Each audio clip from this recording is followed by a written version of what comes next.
ایک شخص حضرت رسول اکرم صلی اللہ علیہ وآلہ وسلم کی خدمت میں آیا اور عرض کیا، یا رسول اللہ صلی اللہ علیہ وآلہ وسلم، میں کئی مرتبہ حج کے لیے تیار ہوا ہوں لیکن مجھے توفیق حاصل نہیں ہوئی۔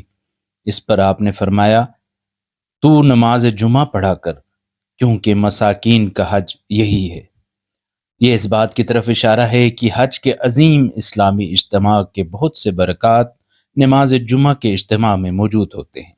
اس سے آپ روز جمعہ کی اہمیت کا اندازہ لگا سکتے ہیں۔